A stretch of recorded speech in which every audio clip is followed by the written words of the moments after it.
Computer. Boom. Right, we are up and running. Good afternoon, good afternoon. It's not Monday afternoon. Well, it might be Monday when you're watching it, but no, so good afternoon. This is Jo Brianti in the hot seat today. And this is the part of the day when I talk to Zoco members about those questions that they often ask about their business. We all have a whole list of questions that people always ask about our business. So today's all about Jo Brianti in GDPR. But before we get started, Jo, thank you for coming along, and I do appreciate it. So can you tell me about, well, how did we meet? Can you tell us about your networking journey to date?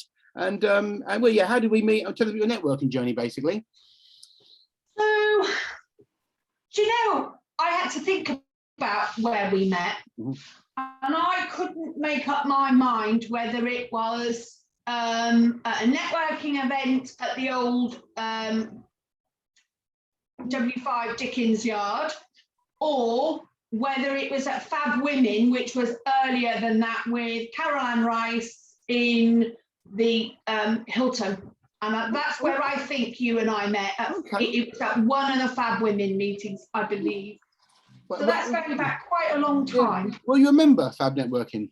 Yeah. Oh, I don't remember you. I must admit, Jo. Yeah. But I can't think of anywhere else where you and I have kind of crossed paths on a networking perspective. And in terms of my networking, I do a significant amount of networking, a combination of in person when we're allowed to. And I prefer in person to online, but I'm a member of quite a few different networking groups. And over the years, I've been in networking groups and then left them when things have not quite felt right. So I like Zoco. How are you finding Zoco? I mean, with my next question. Well, I like it. I like the different range of people here. And when I say that, I mean the different types of businesses.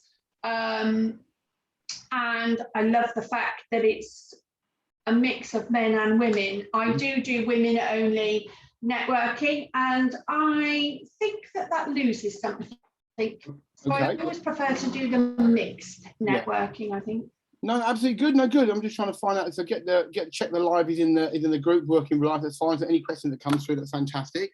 And I really like Zoco. I've made some brilliant connections with some really interesting people, and I'm always up for one-to-ones. Even if I don't get to the meetings that regularly, I'd love people to just send me a message. Let's one-to-one. Of course, and it's all about. I mean, for you. So, and you. I mean, you like networking. You feel it, there's value. You get business from networking. I would say that 60 to 70% of my business is generated through networking in one way or another. Well, we can't say fairer than that, so it's good. And with you're unique in that you're the only person that does this particular, profession within a networking group at the moment. I think I met someone called Pamela. She was GDPR, Pamela Chandler. Do you ring any bells? And she did GDPR, but you're the only person. So GDPR, General Data Protection Regulation. Yeah. Okay, fantastic. So that's the EU regulation. Post-Brexit, and I rarely like to bring that word into a conversation because it always upsets people, but post-Brexit in the UK, we need to comply with the Data Protection Act 2018 because that is the UK name for GDPR in this country. Okay, and what elements, what aspects of our day, how do we need to, in what circumstances do we need to comply? So effectively, the whole point of the General Data Protection Regulation was about getting businesses to think about how they collect data, how they use data, how they protect data, to give you, the individual, the right, because believe it or not, you didn't have the right to dictate how your personal data was being used. So businesses like ours could put tracking cookies, we could put monitoring, so that we could deliver ads and all of these things. As an individual, you now have the right to say, I don't want that. I don't want my personal data used in that way. And you can then, as a business owner, you can promote the fact that this is the way I do business, this is the way I treat your data, and you know, you can actually use that as a positive. Okay, so I mean, so on a simple level, we're talking about as data, all data that's gathered and data that's held. It is. From websites and from any source and any data you hold. Okay, so okay, the first question you sent me: what are the basic things to do to protect my data? So, as a business owner, there are some very, very simple things that you can do before you even get worrying about policies and all of that stuff. There are some very simple things that you can do. Make sure that if you're working from home, the router that comes from Sky or Virgin, it will come set up with a password. It's very often a generic password. You don't know who has access to that password. So make sure that the minute you set it all up and you get on, you change that password to something that is only known to the people in your house. Okay. Right? Because the router is the gateway between the internet and what happens on your side, right? So that's one very, very quick tip. Make sure you change the master password. Likewise, when you get your new laptop, make sure that your laptop is encrypted. If you have Mac, and I'm not a Mac expert, but I believe on Mac, you can have something called File Vault, and it is an encryption. Switch that on your laptop. On Windows 10, it's called BitLocker. And what that means is that if you go to work in the golf club or the cafe and you leave your laptop or you turn your back and somebody whips it off the desk, it's encrypted. So they will not be able to access the data if your laptop is sort of activated, you know, the admin screen where you have to log back in or whatever. So that protects your data as a small business owner. So that's number one. Make sure, where possible, that you are not working on sensitive or personal data if you're working in a cafe. So if I go to a cafe, I never work on client business. I never work on anything in my CRM system, my email marketing. I write blogs, I do my social media, I do my planning, anything that avoids, because you don't know what the security is on the Wi-Fi connection in the cafe. So that's another very, very simple quick tip. If you want to, it's a bit more complicated, but you can get a VPN.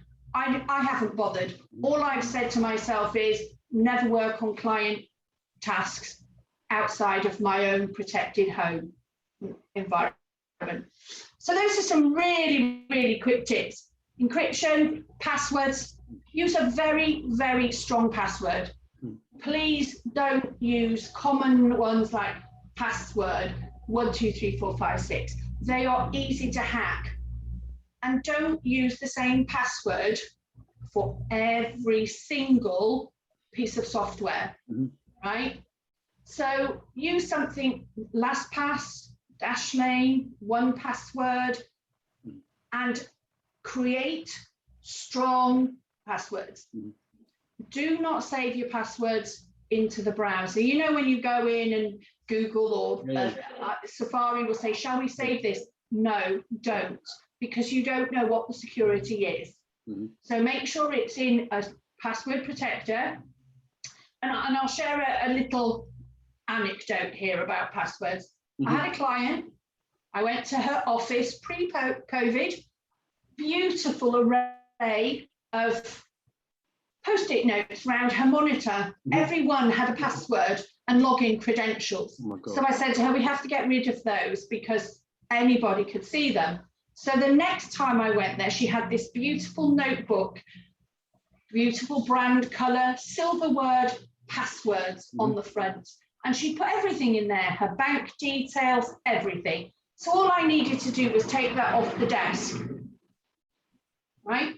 Now, when you're using something like LastPass, which is my preferred choice, you only have to remember one password. Mm-hmm. And then you can create passwords of 12, 15 characters long. Mm-hmm.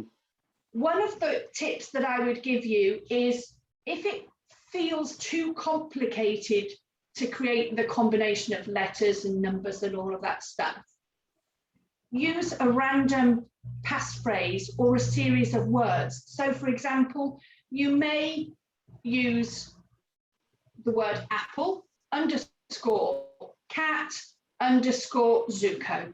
Now, nobody is going to get that combination of words, and it makes it a pretty strong password. And again, keep it in LastPass. Top tips. Yeah. Passwords, access, encryption. I mean, explain what would happen if, you know, the old laptop, they left it unencrypted, unlocked in a cafe, someone took it, someone found it, accessed client details, there might be credit card details, and then, so, I mean, what kind of fines are we talking about? I mean. So it really does vary depending upon whether the ICO think you've been negligent, right, and what steps have you taken to try and minimize the risk to the data that you're protecting in your business. You know, I mean, I know of a small business in Hammersmith, just up the road, that was fined £50,000 right, for a problem with a data breach. Ealing Borough Council were also charged, was it 40 or 50,000 pounds? I don't remember exactly, but I could find out. So the ICO are not afraid of, you know, fining quite a hefty chunk of money if you get it wrong. But by the same I don't want people to think that, you know, they're being watched and they could be fined. You have to notify the ICO, and the ICO will then come out and do this investigation. If you have your laptop stolen like that, it is, or it can be potentially a data breach, especially if you've left your laptop switched on, which means that I don't have to put a password in, I can just access whatever I want. So another top tip is when you leave your laptop at the end of the day or in a cafe or something, make sure it's locked. And at home, log off. So that if, God forbid, something does happen, and the worst has happened and you get burgled or whatever, they have to get through the encryption. And they can't do that. Yeah. Okay. I know you mentioned about a privacy policy. Yeah. So every website has to have so tell us about a privacy policy and where does one find one, a good one?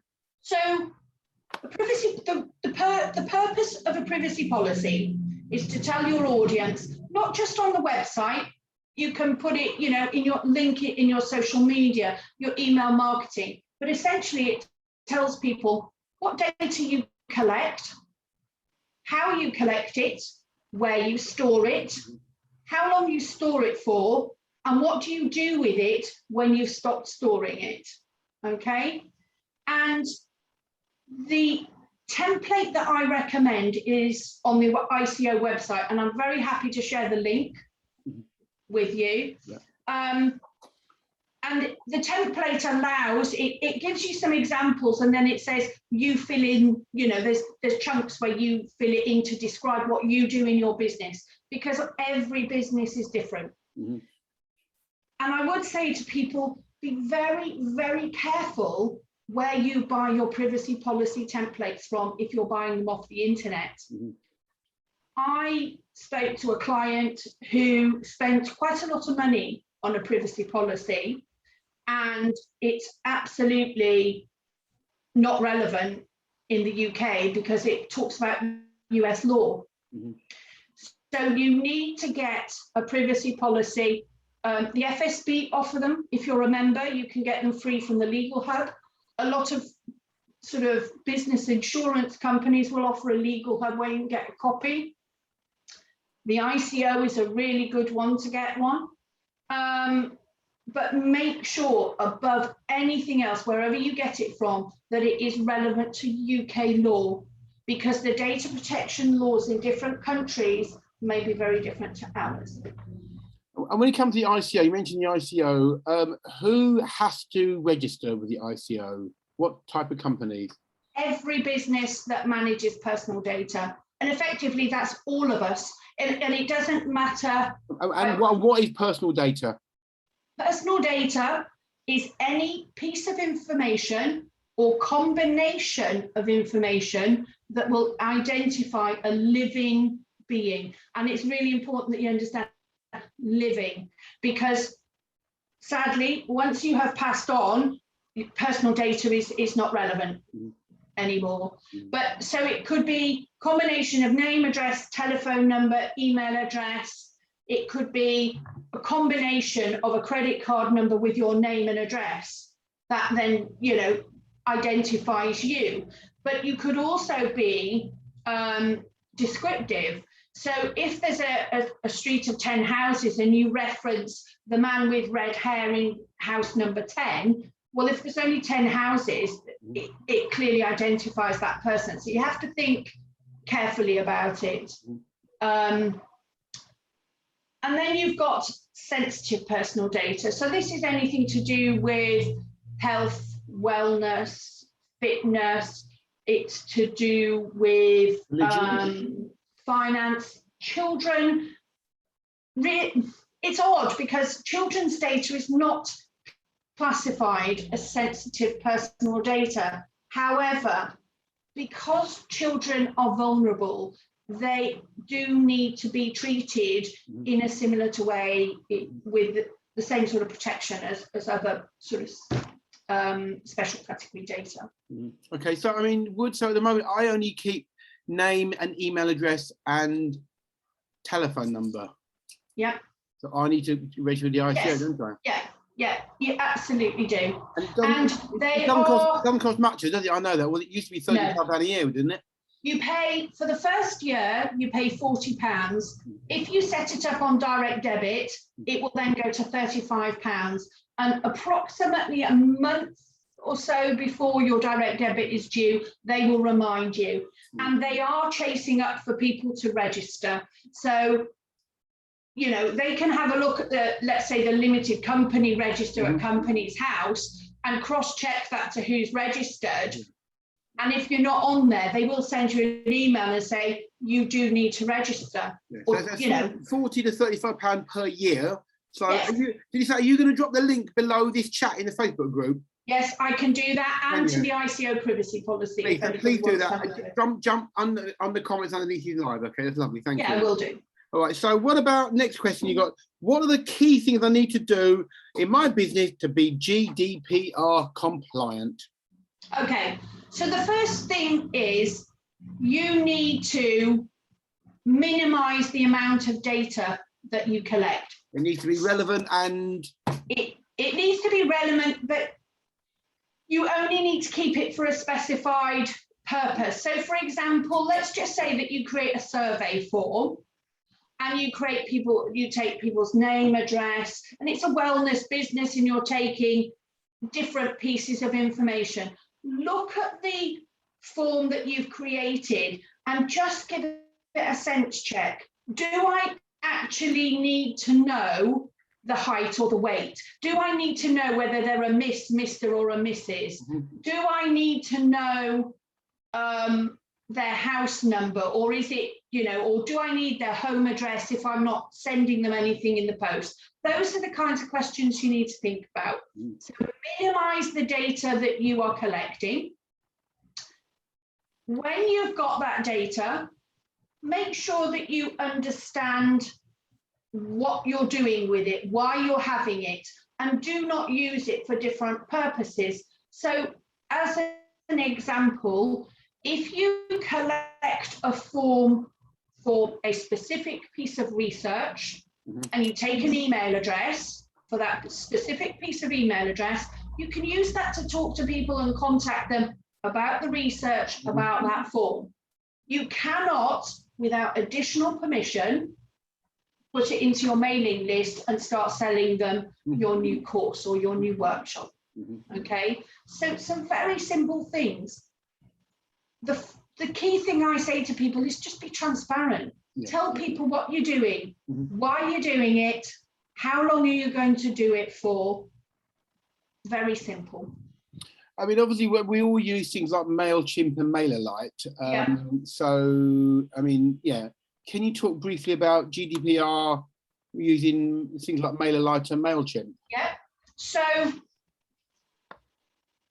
there's two legal basics. Well, there are 6 legal basics, right, for you to process, what they call process. And process means anything that you do with data. So if I collect it from you, it's processing. If I put it in my email marketing list, it's processing.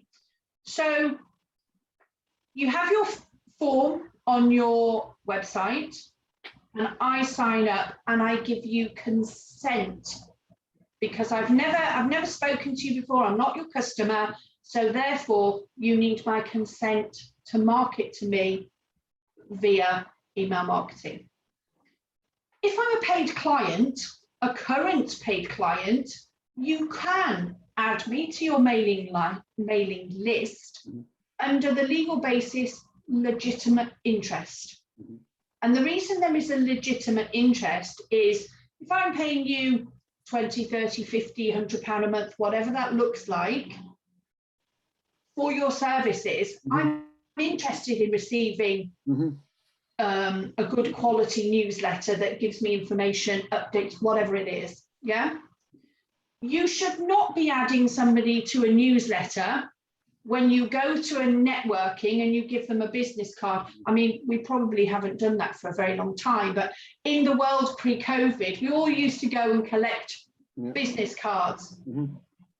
What I say to people is, if somebody gives you a business card, you do a follow-up. You send them an email and say, hey, great to meet you today. Let's have a one-to-one. Oh, by the way, I have a newsletter that goes out every month, blah, blah, blah. Please, would you like to sign up for it here?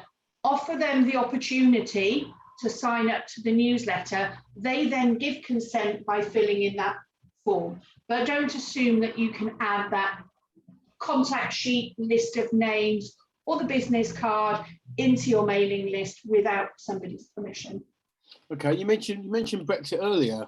What I mean, with all the data protection rules and laws, they changed with Brexit came along. Well, how did that affect your business? So there have been minimal changes to the data protection landscape post Brexit. However,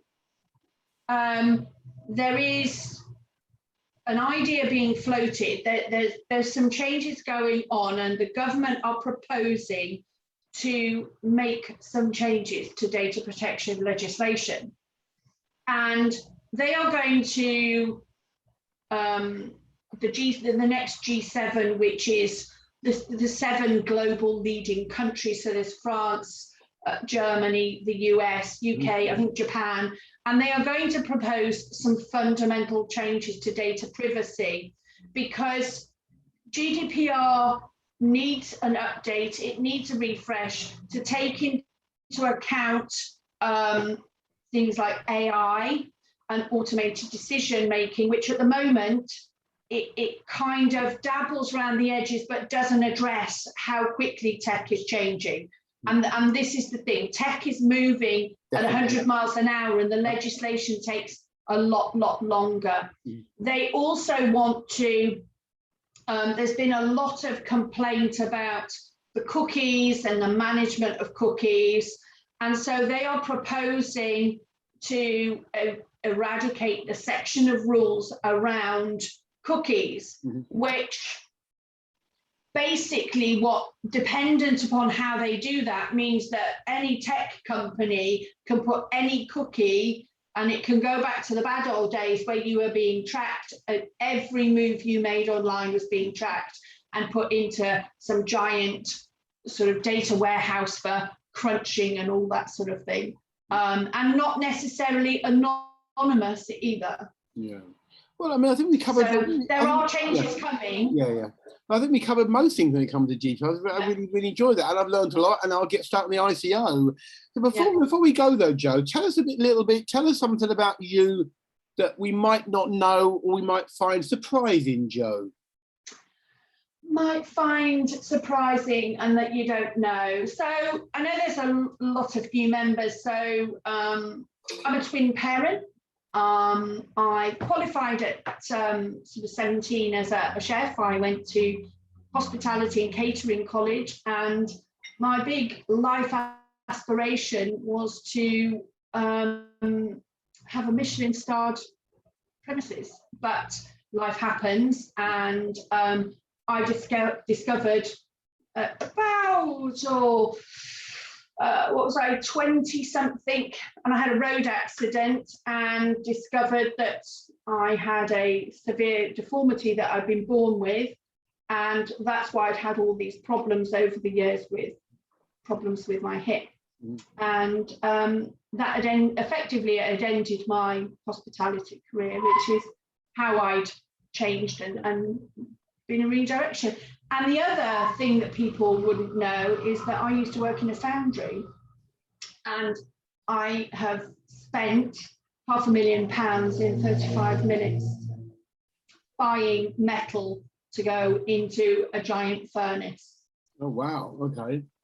And we know that your husband can cook a mean jambalaya. I remember that. Yes. Yeah. And so what part of the world are you in? Yeah. Where are you now? So I am based in Ealing. I've got the North Korean embassy for neighbours, which is all very exotic. Good. But originally I grew up in Wales. Okay. Well, Ealing is likely to be our next Zoco in-person meeting. Okay. Oh. So yes, we have a lot of Ealing members, and so now I'm looking at a venue and a group honcho. So good, you're coming along to Ealing. Yeah. So that's good. Well, I said, no, Jo, I really enjoyed this chat. I said, I mean, I knew most of the things that you said. I use Dashlane. Yes. And on my computer, it encrypted, and I also hide all my files. So it hides it all. It encrypts them and then hides it and passwords them. So you know, I was in the insurance business, so I sold insurance for 5 years. So I'm aware all about that, all the information. I've still got on my laptop. I need to delete all that data, don't I? It's now past. I don't need it anymore, so I need to delete it, don't I? Yes. Yeah. But here's the caveat about deleting data. Do remember that there is certain data that you need to keep for people like HMRC and to comply with other pieces of legislation. Exactly. So if there is a piece of legislation that, I don't know whether the word is more important, but has a bigger validity than GDPR, then you don't have to delete the data, because if you delete it, you won't be compliant with that other piece of legislation. So I'm thinking here things like Companies Act, I'm thinking about the Finance Act that is relevant to your taxes. HR, PAYE records have to be kept for a certain number of years, and all of those things. I've got a schedule that I can share if anybody wants to drop me a line. I said, if anybody has any questions and they have data, please book a one-to-one with Jo Brianti, okay? And she has a matching shirt to match your wall as well, if I remember. Your chair's that colour, isn't it? I do, yeah, my chair. Thank you, Tim, for my matching green chair. Well, Jo, I'm so looking forward to meeting you. So thank you for joining us. Okay, let me turn that off, stop that on Facebook. And then